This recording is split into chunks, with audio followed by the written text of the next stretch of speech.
Samedi 22 avril, Accolade présente Balade au son du K de 19h à minuit avec Eric Kozak, figure emblématique du K, et le groupe Réel de Brigitte Zabarel, orchestre 100% féminin. Artiste invité, Ami des Îles, la troupe d'Accolade et Musique Tambou Martinique. À gagner 2 bons de 100 € sur l'achat de billets d'avion vers les Antilles chez Billets Discount.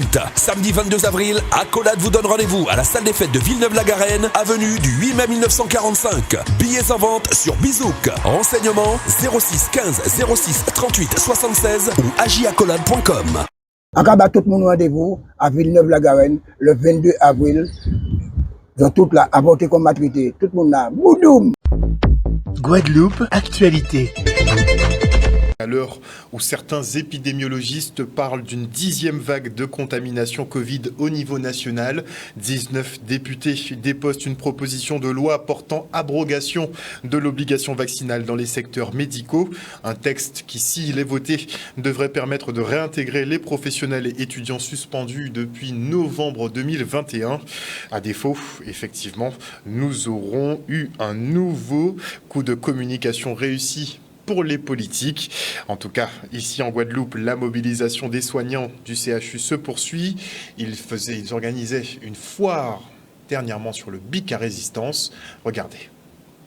Alors, il faut savoir que BIC là, ça, sont lieux où tous les suspendus viennent, parce que c'est là où ils vit par rapport à ça que le gouvernement, bien sûr, choisit de faire par rapport à l'obligation vaccinale là, qui a été mise en place là.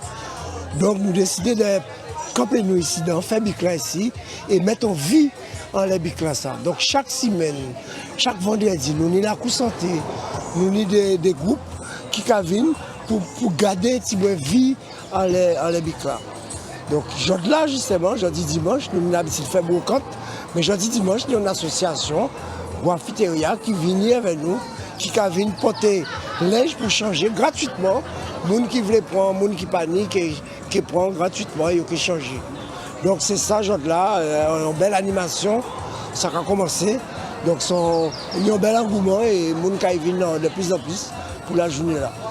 Alors, c'est une gratiféria qui veut dire foire gratuite où on organise un marché où les gens viennent donner des choses, des objets qu'ils ont dans leur maison. Ça peut être des vêtements, des jouets, des jeux, des plantes, des légumes, etc.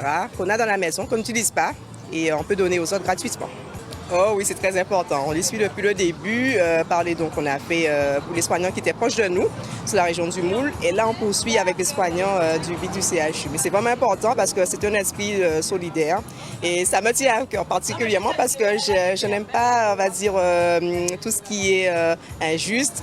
Et je suis dans la thématique d'aider tout le monde. On a trouvé des camagnocs que j'avais emmenés du jardin partagé, on a emmené des citernes, on a emmené des vêtements, les enfants ont trouvé des jeux, des vêtements bien sûr, des livres, mais moi j'ai pris des livres.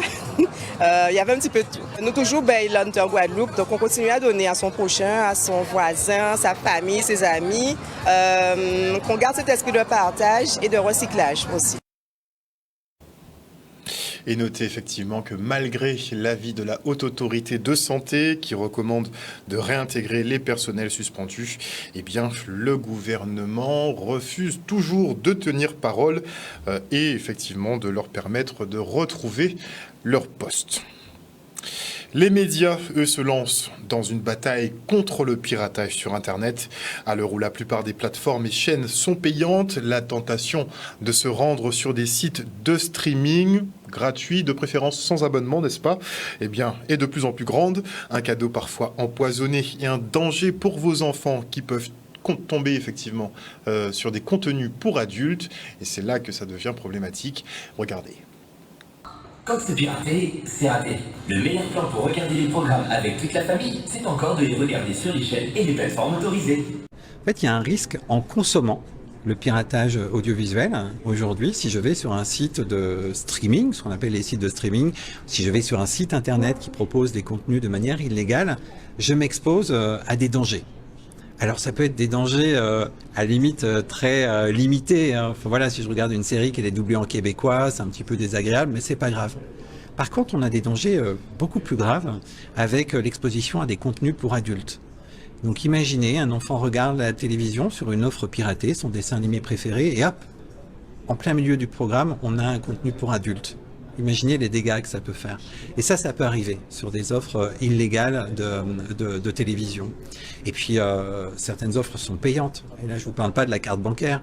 Soit on paye et on n'a pas de service derrière, ou alors pire, on paye, on nous dit que ça marche pas, on paye plusieurs fois et on peut se retrouver avec des sommes faramineuses débitées sur le compte bancaire. Parce que ce sont des réseaux organisés qui pilotent toutes ces plateformes de streaming. Alors concernant le piratage, ce qu'on attend en tous les cas de cette campagne, c'est qu'elle puisse au moins déjà sensibiliser les gens, parce que on s'est rendu compte qu'il y a une véritable problématique déjà dans le fait que les gens ne sont plus en capacité d'identifier les supports sur lesquels ils consomment les œuvres cinématographiques, les films, pour résumer, parce qu'il y a pléthore d'offres, et parfois payantes, même si c'est du piratage, et parfois c'est payant. Donc il y a cette difficulté aussi d'identification, et puis le fait qu'on ne sait pas forcément qu'en tant que consommateur, on contribue aussi au piratage. Donc cette campagne de sensibilisation, elle nous a forcément, nous aussi, touchés à France Télévisions, parce que même si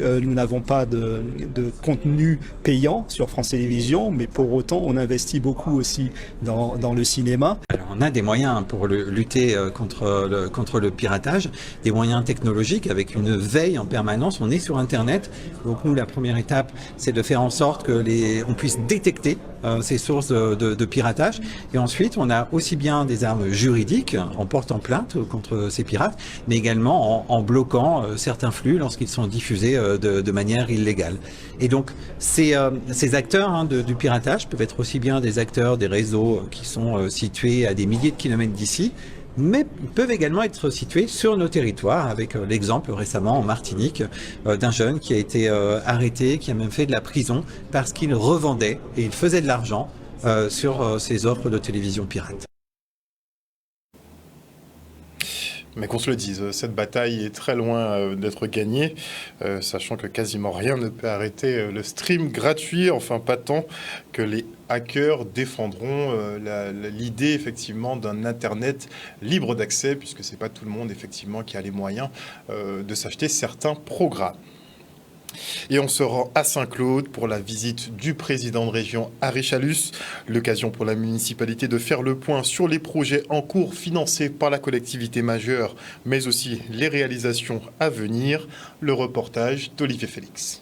La venue du président de région était attendue, puisque le président ne cesse de dire qu'il travaille pour la Guadeloupe. Saint-Claude fait partie de la Guadeloupe aussi, donc nous sommes particulièrement satisfaits de sa venue aujourd'hui.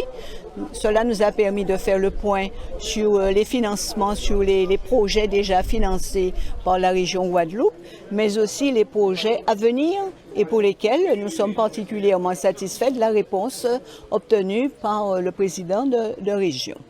Quel que soit le bord politique du maire, je travaille pour la population guadeloupéenne. Ici à Saint-Claude, je suis vraiment très satisfait de voir que lors de nos premières visites avec Elie Califère, la commune a consommé à 85% ce que nous avions arrêté en matière de sommes pour des infrastructures, des équipements, et je crois qu'il reste 1,2 million à justifier par la commune qui seront versés cette année. Et avec Madame le maire, nous venons de voir encore d'autres projets en cours et d'autres projets à réaliser. Pour l'instant, nous nous sommes arrêtés sur des projets qui peuvent être rapidement financés sur des fonds européens et aussi régionaux autour de 4 millions. Je pense que c'est dans l'intérêt de sa population. Ce sont des projets intéressants vraiment pour même la Guadeloupe, je dirais. Et nous serons aux côtés encore de la population saint-claudienne pour affirmer notre volonté d'accompagner. Et dernièrement, rappelez-vous lors du passage du ministre, il le disait, aujourd'hui, il se rend compte que les communes de Guadeloupe se portent au mieux. Quand vous prenez par exemple la construction d'écoles, nous en avons 8 en Guadeloupe, des écoles qui coûtent entre 4 millions et 9 millions. Quand vous avez des déchetteries, 16 qui sont arrêtées, 8 sont en construction, 5 ont déjà été inaugurées, plus des routes, plus des trottoirs, ce sont des choses en moins pour le budget d'une commune, donc ça permet aux communes de renflouer ses caisses et de sortir du déficit comme on l'entendait avant. Et aujourd'hui, qu'on le veuille ou non, on entend effectivement que la plupart des communes de Guadeloupe sortent de déficit, se portent mieux et on continuera, en fonction de nos moyens financiers, à accompagner pour que la Guadeloupe puisse pouvoir rayonner en matière touristique, agricole, sociale, jeunesse, intergénérationnelle. Comme je le dis, la réussite de la région Guadeloupe, c'est la réussite des 32 communes de la Guadeloupe. Donc on doit être aux côtés des maires, aux côtés de la population. Nous sommes des élus, c'est pour satisfaire la population. C'est pour faire évoluer son territoire et c'est ce que nous ne cessons de faire, développer son territoire. Et pour développer un territoire, il faut des moyens financiers. Et donc, nous cherchons de notre côté, nous sollicitons toutes les collectivités, partout où nous pouvons trouver, mais aussi il est important que nous ayons l'appui de toutes les collectivités, y compris la région, le département et l'État. Et on enchaîne avec la journée porte ouverte des métiers de l'aérien et de l'espace au lycée Charles Coeffin à Bémao. Une occasion pour les jeunes de découvrir le panel d'emplois accessibles dans ces domaines et de mieux cibler leurs projets professionnels. Regardez.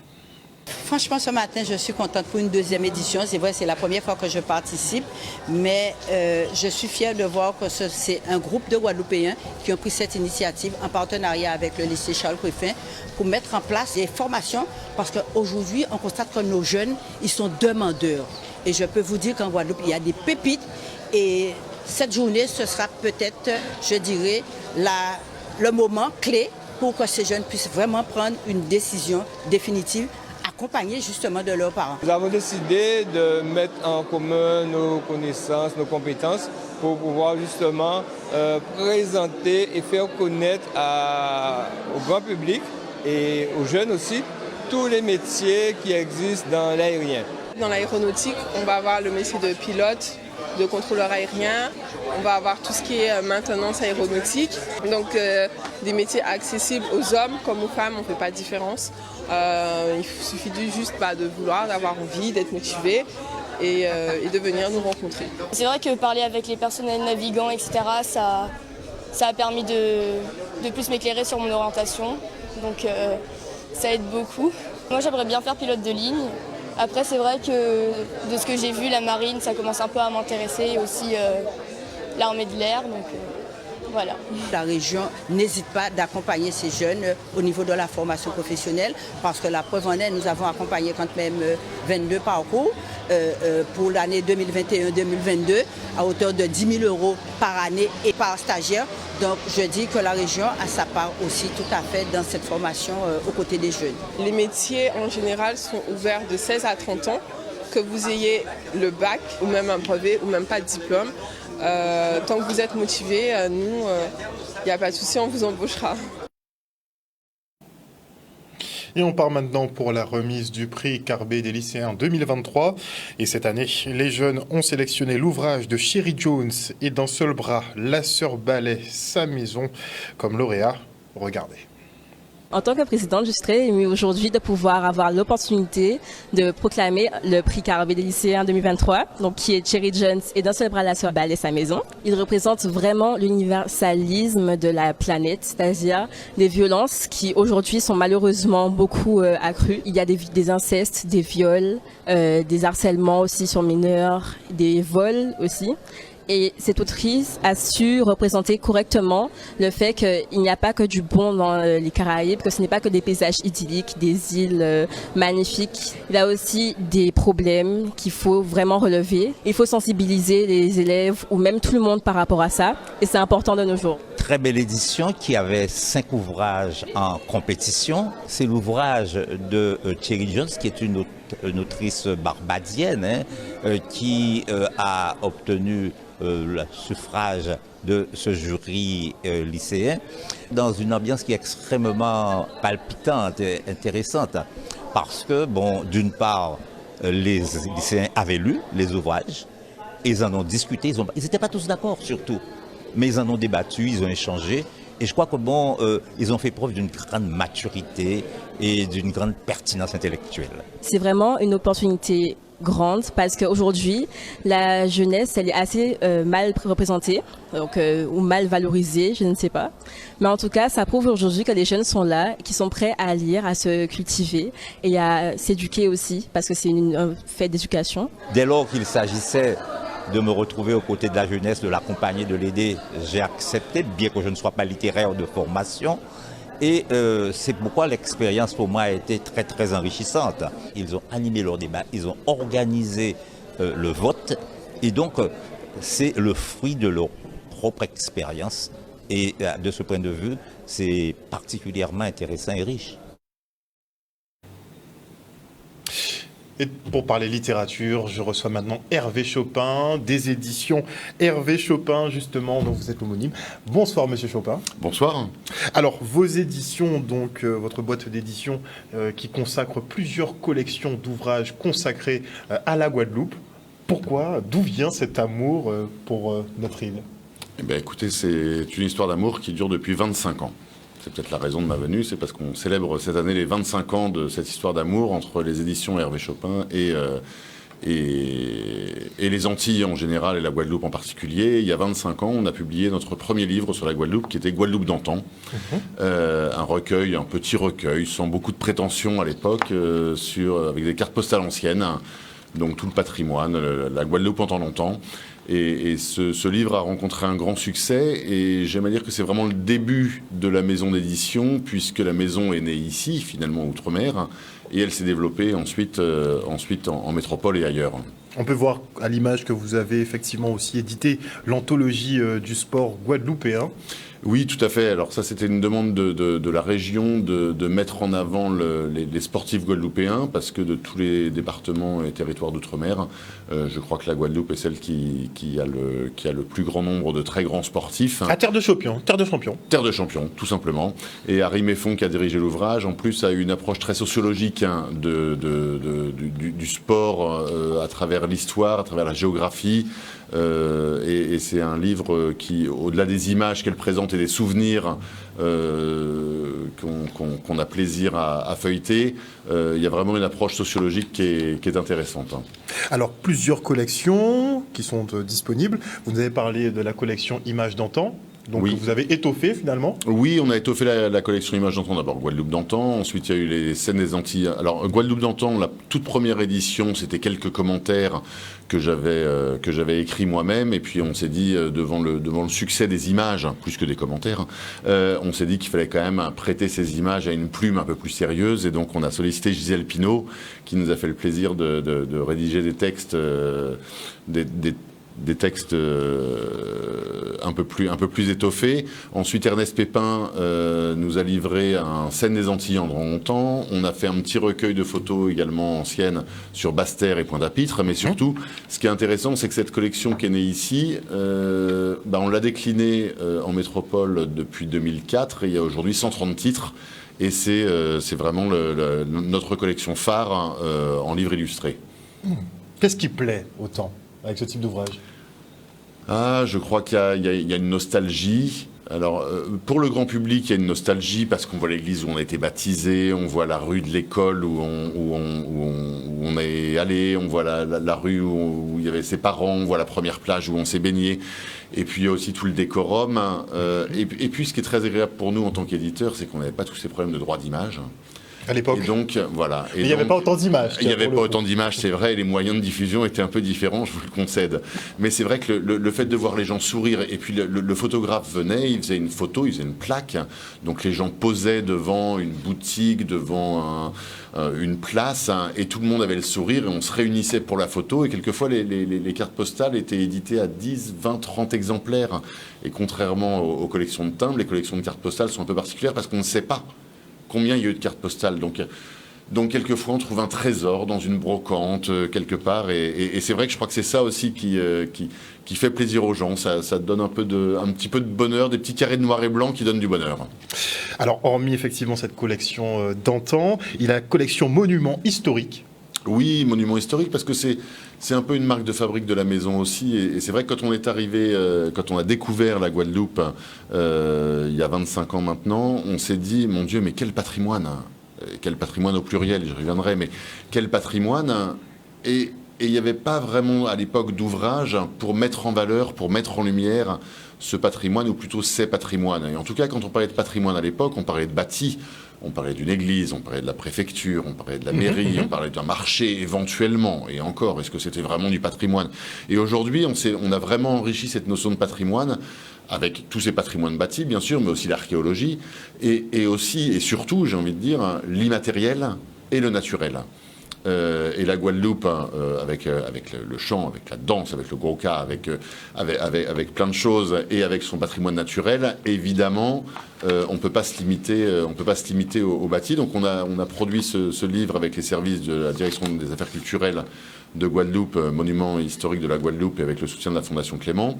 Mais on a également, il y a 5 ans, publié un patrimoine de la Guadeloupe, qui est un ouvrage de 600 pages, avec 50 auteurs. Donc, je dirais que pour chaque sujet, on a cherché les meilleurs spécialistes en leur demandant de se mettre à la portée de tout le monde.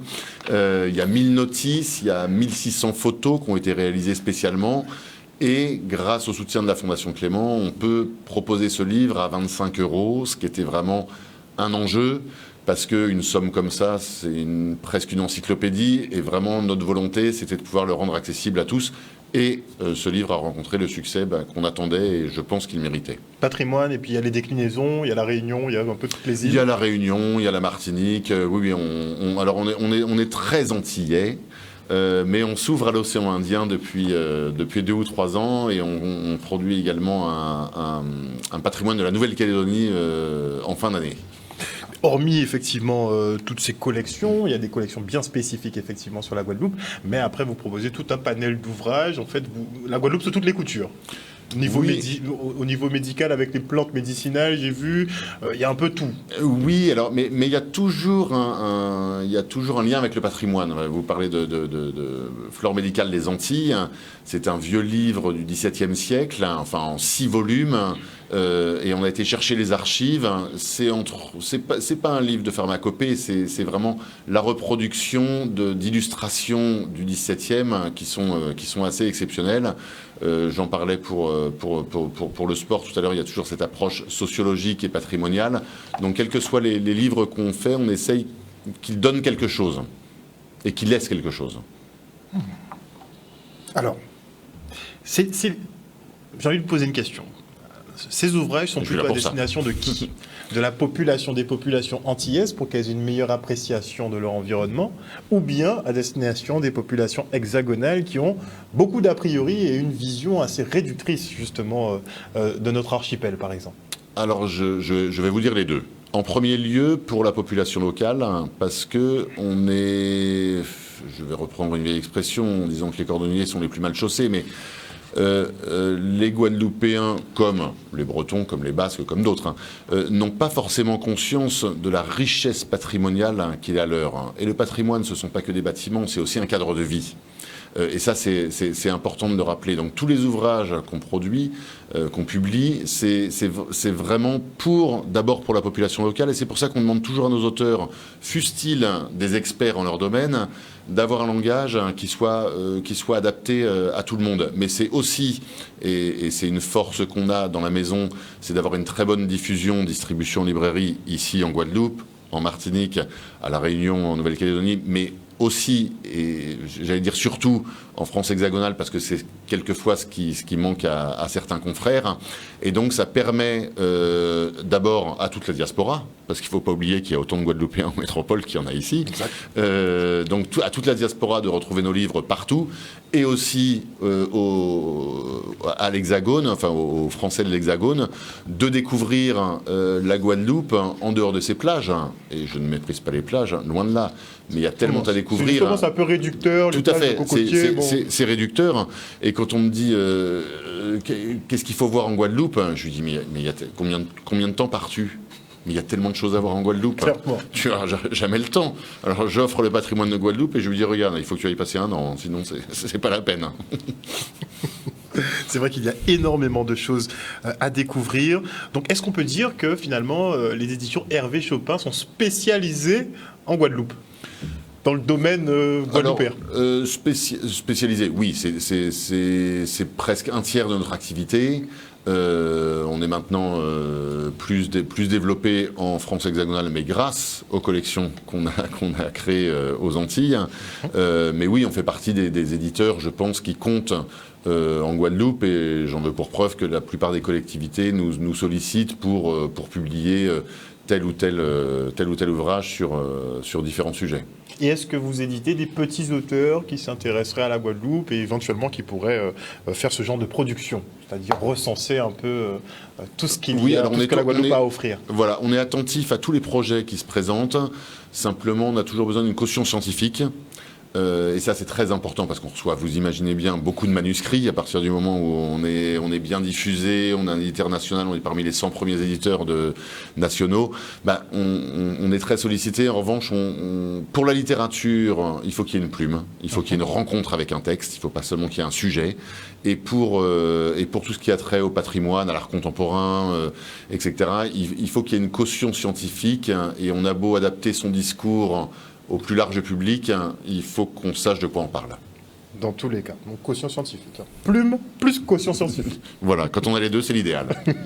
Merci beaucoup en tout cas Hervé Chopin d'être venu sur ce plateau ce soir justement pour nous parler des productions de votre maison d'édition. Merci beaucoup. Merci à vous.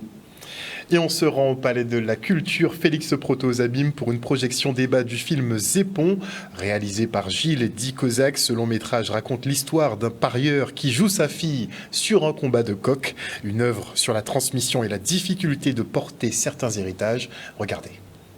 Alors nous sommes au Palais de la Culture Félix Proto, où je vais présenter Zépon à l'invitation de la mairie des Abîmes. Zépon, ça veut dire éperon en créole.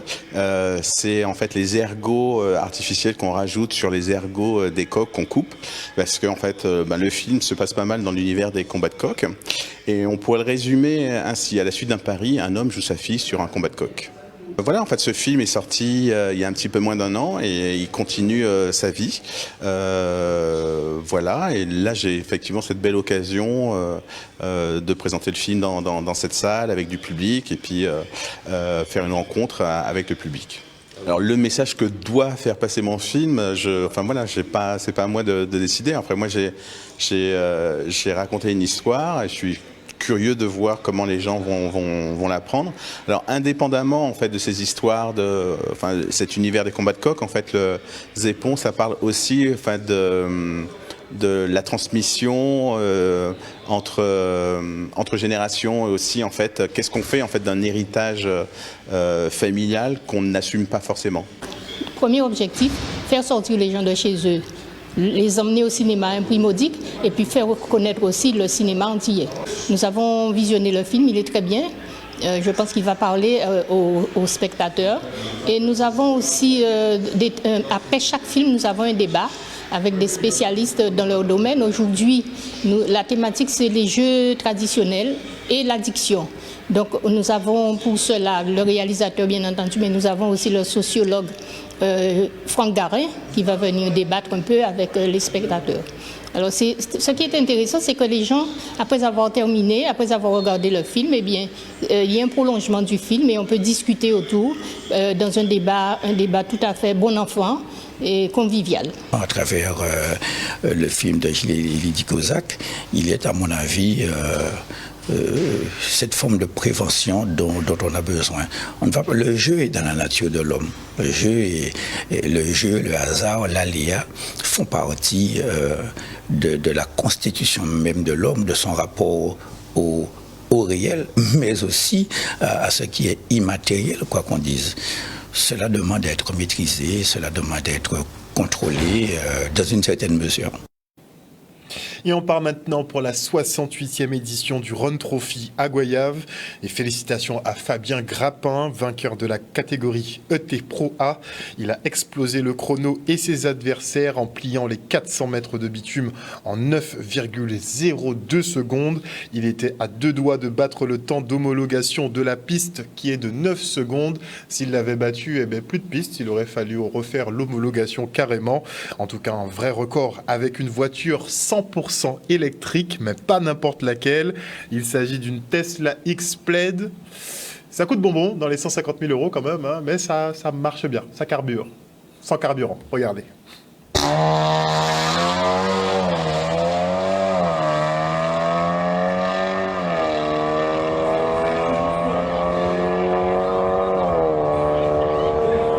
Ça fait bien 3-4 mois qu'on travaille avec différents partenaires pour développer ce véhicule. Donc c'est un véhicule qu'on a pris d'origine, donc on a vu l'évolution, hein, plus d'une demi-seconde, quasiment une demi-seconde de mieux que ce qu'on avait fait la dernière fois. Record de la piste, c'est très bien. Oui, content. Je me suis offert un beau cadeau grâce aux partenaires, hein, différents partenaires que j'ai. Oui, un beau cadeau, oui.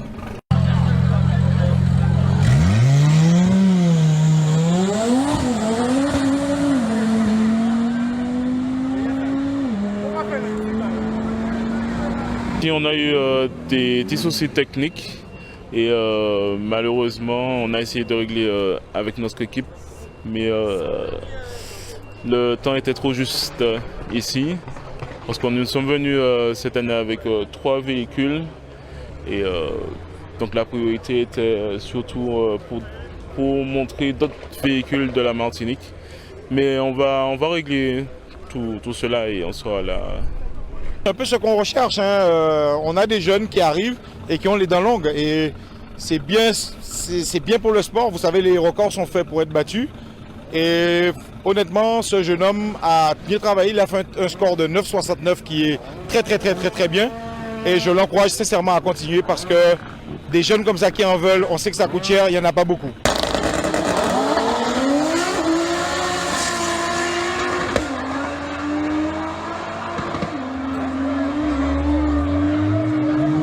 Fini 3e, j'ai eu des soucis par rapport au cordon qui ne tient pas, mais la prochaine fois tout sera renforcé et ça sera mieux, je pense. On a eu de belles surprises ici, content de voir l'évolution. Nous rejoignons en notre poids, donc la saison sera belle. Nous avions terminé sur une bonne augure l'année 2022. L'année 2023 s'annonce sur de meilleurs augures. 69 pilotes pour cette 68e édition.